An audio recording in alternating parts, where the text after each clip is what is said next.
방금 읽으신 본문 말씀을 가지고 오늘은 저와 함께 아직도 마음을 낮추지 아니하였느냐라는 제목으로 함께 은혜 나누고자 합니다. 네, 다음 주면 벌써 수능인데요. 수험생과 가족들이 모두 기다려온 날이 아닌가 생각해 봅니다. 수험생은 자신이 노력한 결과를 확인할 수 있는 날이고, 수험생의 가족은 드디어 숨죽이며 사는 날이 끝나는 날이니까 모두가 기다려온 날일 텐데요. 제가 수험생 시절에 항상 그 수험 필독서라고 하는 것들이 나왔습니다. 저 때도 그것이 나왔고요. 매년 필독서가 나왔었는데 그 필독서 중에서 계속해서 선택되는 책이 한 권이 있었어요. 소설 중에서 그게 이제 제가 잘 아는 책 중에 하나인데 그게 이제 삼국지라는 책이죠. 그 삼국지에는 많은 인물들이 나옵니다. 같은 시기에 각자 다른 상황에 처해진 사람들이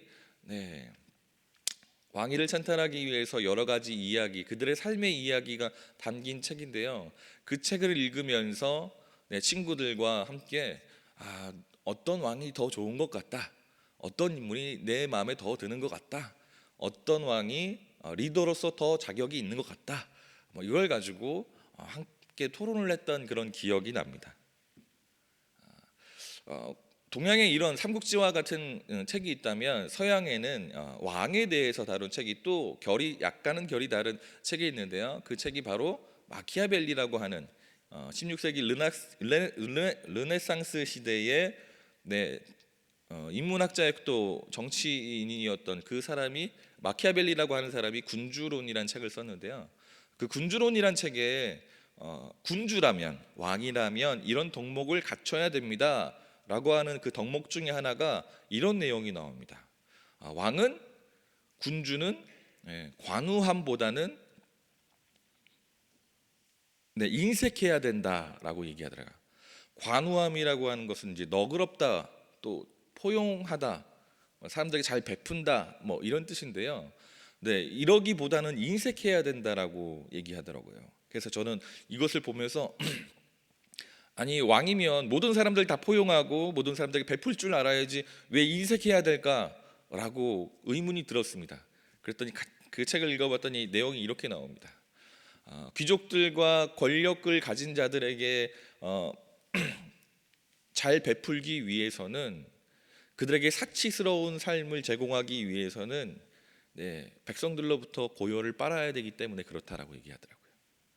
그러니까 그들에게 인색하지 않고 그들에게 그렇게 관우함을 베풀기 위해서는 그만큼 백성들로부터 세금을 많이 걷어야 되고 그들의 고열을 짜내야지만 권력자들과 귀족들에게 그렇게 관우한 왕이 될 수 있기 때문에 그것을 포기하고 인색한 왕이 되어야지만 좋은 군주가 될 수 있다라고 얘기를 하더라고요.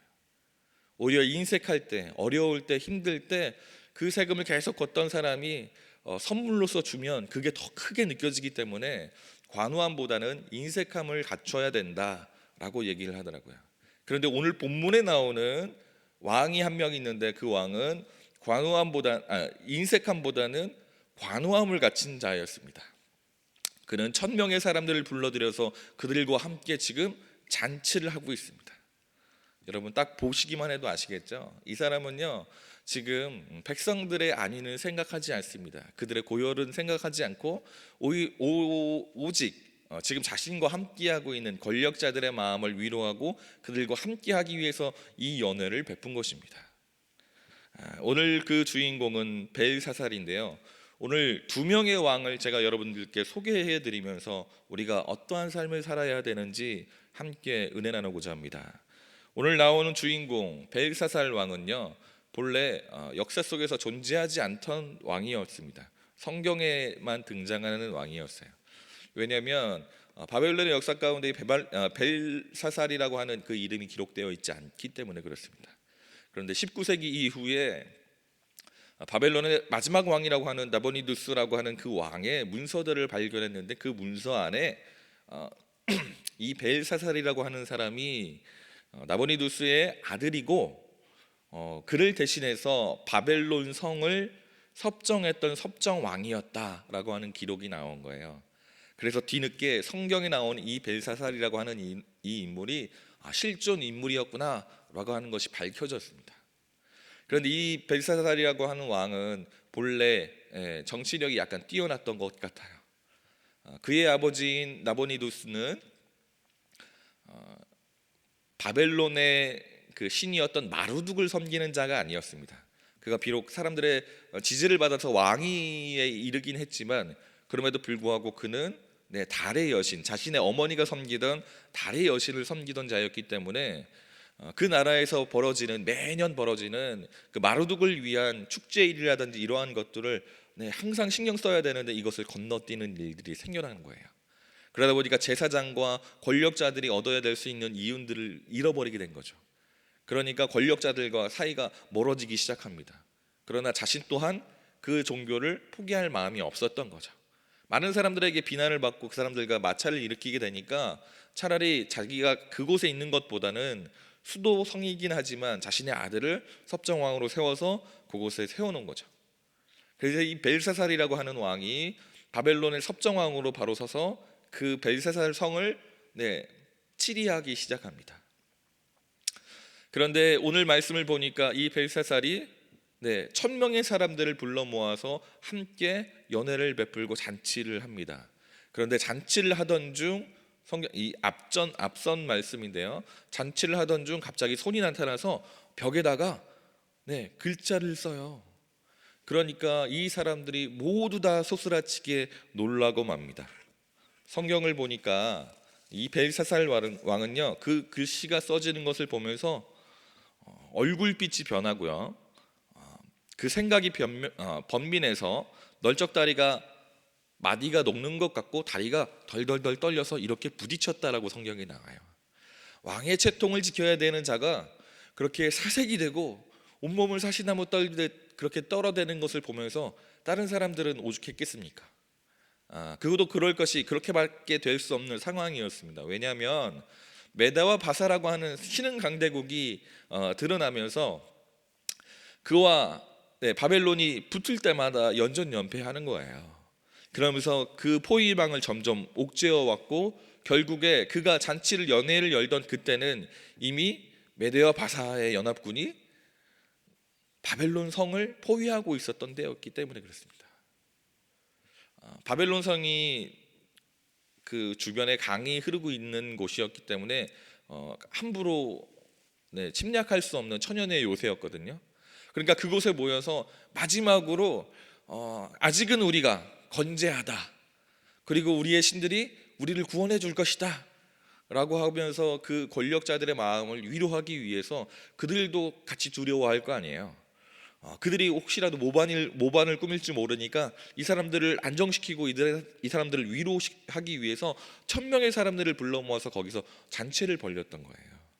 그런데 위로를 받기 위해서, 안정을 취하기 위해서 잔치를 벌였더니 갑자기 나타난 손가락에 의해서 써진 글씨를 보고 사람들이 모두 다 놀라고 아연실색했던 것입니다. 많은 사람들이 원래 추구했던 그 안정을 취하기 위해 했던 잔치의 목적과는 달리 모두가 공포에 휩싸이고 말았습니다. 그러자 그 모든 것을 해석하기 위해서 지혜자들을 불러 모읍니다. 그래서 바벨론 안에 있는 모든 지혜자들이 그 글씨를 읽으려고 해봤지만 아무도 해석할 수 없었습니다. 그러자 옆에 있던 왕비가 그의 어머니 왕비가 그에게 이런 조언을 합니다. 당신의 아버지 느부갓네살 왕 때에 다니엘이라고 하던 유다에서 잡아온 포로가 이 글을 꿈을 해석한 적이 있습니다. 그는 하나님의 영이 함께하는 자이니까 그를 불러다가 이거를 해석하게 하십시오. 그는 드디어 다니엘을 부르게 되고 다니엘은 왕 앞에 서게 됩니다. 왕은 다니엘에게 이렇게 제안합니다. 네가 만약 저 글의 뜻을 나에게 해석해 준다면 내가 너를 이 나라의 세 번째 지도자로 삼아주겠다. 그렇게 제안을 해요. 그런데 다니엘은 그 모든 것을 다 왕에게 거부하고 그 뜻을 해석해 주겠노라고 해석해 줍니다. 그 뜻은 바로 이렇습니다. 그런데 그 뜻을 해석해 주기 전에 그가 먼저 이렇게 얘기를 해요. 왜 왕께서는 아버지 느부갓네살 왕이 하나님을 경험하였음에도 불구하고 또 7년간 밖에서 광인의 삶을 보내면서 하나님이 어떠한 분이신지 깨닫는 것을 옆에서 목격하였음에도 불구하고 왜 왕은 하나님 앞에서 교만함을 통해 그에게 죄를 지셨습니까? 그로 인해서 왕은 멸망을 얻게 될 것입니다 라고 하면서 이어서 그 벽면에 쓰여진 글씨를 해석해 주게 됩니다. 그리고 그는 그날 밤 적군에게 사로잡혀서 죽음을 당하게 돼요. 그런데 그의 왕 느부갓네살 왕이 광인으로 지내다가 하나님의 어떠한 분이신지 왕의 생명조차도 왕권조차도 하나님께서 정하시는 분이라고 하는 것을 깨달았다라고 성경에 나옵니다. 그러면 그는 몇 번이나 그는 어떻게 하나님을 만나고 경험했을까요? 느부갓네살 왕을 우리가 처음 접하게 된 때는 다니엘이 꿈을 해석하게 된 때입니다. 아무도 느부갓네살 왕의 꿈을 해석하지 주지 못할 때 다니엘은 친구들과 함께 기도하고 나아가서 왕에게 그 꿈을 해석해 주게 됩니다. 그러니까 이전에는 하나님이 어떠한 분이신지 전혀 알지 못하던 이 느부갓네살 왕이 다니엘이 자신의 꿈을 해석해 주는 것을 보고 그는 이렇게 얘기합니다. 이에 느부갓네살 왕이 엎드려 다니엘에게 절하고 명하여 예물과 향품을 그에게 주게 하니라. 왕이 대답하여 다니엘에게 이르되 너희 하나님은 참으로 모든 신들의 신이요 모든 왕의 주제시로다. 내가 능히 이 은밀한 것을 나타내었으니 내 하나님은 또 은밀한 것을 나타내시는 이시로다. 왕이 이에 다니엘을 높여 귀한 선물을 많이 주며 그를 세워 바벨론 온 지방을 다스리게 하며 또 바벨론 모든 지혜자의 어른을 삼았으며. 아멘. 그는요 하나님이 어떠한 분이신지 알았어요. 바벨론 안에 수많은 신들이 있었지만 그 어떠한 신도 자신의 꿈을 마치거나 그 꿈을 해석해 주는 신이 아무도 없었습니다. 그런데 다니엘을 통해 자신의 꿈이 해석되어지는 것을 보면서 그는 오직 하나님께서만 은밀한 것을 보이실 수 있는 분이라고 자신의 입술로서 고백을 하게 됩니다. 그런데 안타까운 것은 그가 이렇게 하나님의 능력을 경험하고 나서도 곧바로 이어지는 3장 1절에 보면요 그가 그의 금신상을 세웠다라고 성경은 얘기해요. 하나님을 경험했다면 하나님 어떠한 분이신지 알았다면 이제 이전에 섬기던 우상을 내어 던져버리고 하나님을 섬겨야 할 것 같은데 그는 그러지 않았습니다. 그런데도 그는 두 번째 하나님을 경험하는 은혜를 경험하게 되는데요 그 금신상에 절하는 것 이것을 거부한 사람들이 나타납니다. 다니엘의 세 친구가 바로 그 친구들입니다.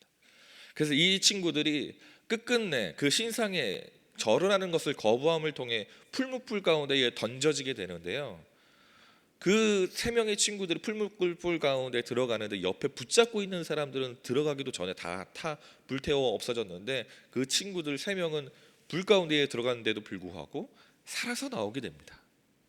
그것을 목격하게 된 그것을 직접 경험하게 된 이 느부갓네살 왕은 또 이렇게 얘기합니다. 느부갓네살이 말하여 이르되 사드락과 메삭과 아벳느고의 하나님을 찬송할지로다. 그가 그의 천사를 보내사 자기를 의뢰하고 그의 몸을 바쳐 왕의 명령을 거역하고 그 하나님 밖에는 다른 신을 섬기지 아니하며 그에게 절하지 아니한 종들을 구원하셨도다. 그러므로 내가 이 조서를 내리노니 각 백성과 각 나라와 각 언어를 말하는 자가 모두 사드락과 메삭과 아벳느고의 하나님을 경솔히 말하거든 그 몸을 쪼개고 그 집을 거름토로 삼을지니 이는 이같이 사람을 구원할 다른 신이 없음이니라 하더라. 아멘. 풀무불 가운데에 살아나온 세 친구를 보면서 느부갓네살 왕은 또 한 번 하나님의 크나큰 능력을 경험하게 됩니다. 이전에 꿈을 해석할 때는 은밀한 것을 보이시는 하나님이었다면 이제는 친구들을 살리는 모습을 보면서 그는 자신의 백성을 구원할 수 있는 유일한 신이라고 고백하게 되는 것이죠. 그럼에도 불구하고 그는 하나님을 섬기지 않았습니다. 그가 다니엘서 4장에 보면 그가 자신이 이루어놓은 업적을 보면서 지붕에 올라가서 그 업적을 보면서 내가 정말 잘하고 정말 위대한 왕이 되었구나 라고 교만함을 떨고 있을 때 그에게 한 꿈이 꾸어지게 됩니다. 그 꿈이요, 그가 곧 광인이 되어서 약 7년간 짐승과 같이 이슬을 맞으며 생활하게 될 것이라는 그 꿈이었어요. 그런데 이번의 꿈도 그 누구도 해석해 주지 못했습니다. 그러나 다니엘이 또 한 번 그의 꿈을 해석해 주었고, 정확히 1년 후에 그는 그 꿈과 같이 광인의 삶을 7년간 살게 됩니다. 그런데 그 7년의 세월 동안 이가 광인의 삶을 살 이후에 자신의 입으로 다시 한번 이렇게 고백하게 됩니다. 땅의 모든 사람들을 없는 것 같이 여기시며 하늘의 군대에게든지 땅의 사람에게든지 그는 자기의 뜻대로 행하시나니 그의 손을 금하든지 혹시 이르기를 내가 무엇을 하냐고 할 자가 아무도 없도다. 그때에 내 총명이 내게로 돌아왔고 또 내 나라의 영광에 대하여도 내 위엄과 광명이 내게로 돌아왔고 또 나의 모사들과 관원들이 내게 찾아오니 내가 내 나라에서 다시 세움을 받고 또 지극히 위세가 내게 더하였느니라. 그러므로 지금 나 느부갓네살은 하늘의 왕을 찬양하며 칭송하며 경배하노니 그의 일이 다 진실하고 그의 행하심이 의로우시며 교만하게 행하는 자를 그가 능히 낮추심이니라. 아멘. 그는요, 마지막 이 세 번째 하나님을 경험하게 되면서 그의 입술로서 하나님을 경배하고 찬양하기에 이릅니다. 물론 그가 개종했다거나 하나님만 찬양하는 사람으로 변했다거나 라고 하는 내용이 성경에 나와 있진 않지만, 적어도 그는 왕으로서 하나님께서 자기의 왕권을, 자기가 이 모든 것을 다 이루었다고 교만했던 그 왕의 마음을 변화시키시고 그 왕권조차도 하나님께서 결정하시고 그 모든 것을 생사화복을 주관하시는 분이 하나님이심을 고백했다라고 하는 것입니다. 그리고 그 모든 내용들을 자신의 바벨론 제국에 있는 사람들에게 알리게 해서 그들로 하여금 하나님 어떠한 분이신지 그의 입술로 고백하게 하였다는 거예요. 제가 앞서서 벨사살에 대해서 설명드렸습니다. 그리고 이어서 그의 아버지인 느부갓네살에게 대해서 또 설명드렸습니다. 이 두 왕의 공통점은 하나님 앞에 교만함을 통해서 죄를 지었다라고 하는 것입니다. 그런데요, 그 둘의 결말이 다릅니다. 적어도 느부갓네살 왕은 하나님 앞에서 죄를 지었음에도 불구하고 그가 하나님을 경험함을 통해 마지막에는 하나님의 영광을 찬양하는 사람이 되었고, 그가 어떻게 죽었는지는 성경은 기록하지 않지만 그의 끝이, 그의 말로가 비참하지 않았습니다. 그러나 그의 아들이었던 벨사살의 마지막은 적군의 칼날에 무참히 살해되는 굉장히 비참한 말로를 경험하게 됩니다. 왜 둘이 똑같이 하나님 앞에 교만의 죄를 지었음에도 불구하고 그들은 서로 다른 결말을 얻게 되었을까요? 왜 하나님께서 느부갓네살에게만 세 번의 하나님의 영광을, 그 능력을, 그 위대하심을 경험하게 하는 그 세 번의 기회를 주셨는지, 왜 벨사살에게는 그 기회조차 주시지 않으시고 죽이셨는지, 우리는 그 기준이 무엇인지 알 수 없습니다. 그러나 적어도 오늘의 말씀을 통해서 이 두 왕의 행적을 통해서 우리가 깨달을 수 있는 것은 하나님은 절대로 교만을 원치 않으신다라고 하는 것입니다. 느부갓네살 왕은 그의 마지막 하나님을 찬양하고 경배하는 그 고백에서 그는 이렇게 말씀을 맺습니다. 교만하게 행하는 자를 그가 능히 낮추심이라. 그는 마지막에 하나님께서 어떠한 분이신지를 깨닫게 되고 그가 분명 교만한 자였음을 회개하는 고백을 하게 됩니다. 그리고 하나님께 영광을 올려드리죠. 성경에 보니까 잠언서에 이런 말씀이 나옵니다. 교만은, 우리가 잘 아는 내용인데요, 교만은 패망의 선봉이요 거만한 마음은 넘어짐의 앞잡이라. 아멘. 오늘의 말씀의 제목과 같이 아직도 우리의 마음 가운데에 낮추지 아니하고 교만한 마음이 있습니까? 예수 그리스도를 믿는 자가 아니라 믿지 아니하는 자의 마음 가운데만 교만함이 있을까요? 우리의 마음 가운데도 분명 교만함이 있는 줄 믿습니다.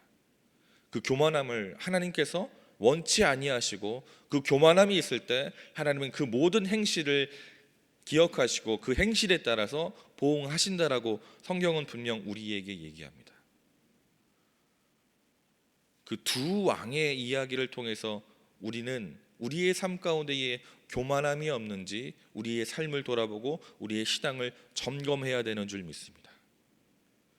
왕의 그 모든 업적을 이루기까지 하나님께서 허락하지 아니하셨으면 그 모든 업적을 이룰 수 없었던 것처럼, 우리가 이루고 있는, 우리가 누리고 있는, 우리가 가지고 있는 그 모든 것들은 하나님께서 허락하셨기에 우리가 누리고 가지고 또 오를 수 있었던 것임을 늘 기억하시길 바랍니다. 우리에게 주어진 모든 것에 축복의 근원이 하나님이심을 늘 고백하며 하나님께 감사함으로 겸손함으로 나아가는 우리가 되어야 할 줄 믿습니다. 두 번째로, 성도에게 주어지는 고난은 은혜입니다. 많은 사람들이 우리의 삶 가운데에 다가오는 문제와 어려움 가운데에 낭망하고 실망합니다. 그리고 하나님을 원망하기까지 합니다. 그런데요, 성경은 성도의 고난이 은혜라고 얘기합니다. 전혀 공감할 수 없는 이야기입니다. 그런데 오늘의 말씀의 그 주인공을 보면 그것이 얼마나 큰 은혜인지 우리는 금방 깨달을 수 있습니다. 한 명에게는 하나님께서 3번의 기회를 통해서 다시금 하나님께로 나아가고 자신의 죄를 자복하고 회개할 수 있는, 하나님 찬양하고 경배할 수 있는 기회를 주셨지만, 또 다른 한 왕에게는 단 한 번의 기회에 무너지는 것을 통해서 그에게 벌을 내리시고 그가 죽임을 당하게 하셨다라는 것을 우리는 기억해야 할 것입니다. 우리의 삶 가운데에 고난이 역경이 찾아온다면 우리에게 또 다른 기회를 주시는 하나님의 은혜임을 기억하시기 바랍니다. 코로나가 분명 우리에게 큰 어려움이고 고난인 줄 믿습니다. 그러나 그 큰 고난과 어려움 뒤에 우리에게 또 다른 믿음의 기회를, 또 믿음이 회복되는 기회를, 우리의 삶이 또 한 번 회복되는 기회를 주시는 하나님의 그 은혜의 손길을 기억하시면서, 여러분, 우리의 삶 가운데에 교만함을 덜어버리고 하나님께서 주신 새로운 기회 가운데에 늘 하나님만 의지하고 하나님만 바라볼 수 있는 여러분과 제가 되기를 주의 이름으로 축원합니다. 기도하겠습니다. 산해주님 감사합니다. 하나님, 우리의 삶이 하나님이 보시기에 어떠한 삶인지 하나님 우리가 돌아보길 원합니다. 하나님이 보시기에 우리의 삶 가운데에 교만함은 없었는지 하나님 우리의 삶을 돌아보게 해주시고, 철저하게 아버지 하나님께서 주신 것을 누리고 사는 우리의 입술로 주님을 찬양하고 고백하는 그 고백만, 감사함만 고백할 수 있는 우리가 되게 하여 주시고, 혹시 우리의 삶 가운데 역경과 고난이 찾아왔을지라도 그 역경과 고난이 우리에게 주어진 은혜임을 늘 기억하며 하나님 감사함으로 감당할 수 있는 우리가 되게 하여 주옵소서. 우리의 삶 가운데의 입술에 불평과 불만이 사라지게 하여 주시고 늘 절대 긍정과 믿음의 마음으로 나아갈 수 있는 우리가 되게 하여 주옵소서. 오늘도 성령 하나님과 동행함을 통하여 우리의 삶을 감사함으로, 기쁨으로, 평안으로 채울 수 있는 귀하고 복된 심령들 될 수 있도록 도와주실 줄 믿사오며 이 모든 말씀 우리 주 예수 그리스도 이름으로 기도했습니다. 아멘. 하늘에 계신 우리 아버지여, 이름이 거룩히 여김을 받으시오며 나라가 임하시오며 뜻이 하늘에서 이루어진 것 같이 땅에서도 이루어지이다. 오늘 우리에게 일용할 양식을 주시옵고 우리가 우리에게 죄 지은 자를 사하여 준 것 같이 우리 죄를 사하여 주시옵고 우리를 시험에 들게 하지 마시옵고 다만 악에서 구하시옵소서. 나라와 권세와 영광이 아버지께 영원히 있사옵나이다. 아멘. 네. 이제 여러분 가지고 나온 기도 제목을 놓고 다 같이 주여 3번 외치시고 나라와 민족을 위해, 여러분의 기도 제목을 위해 기도하겠습니다. 주여, 주여, 주여. 주여.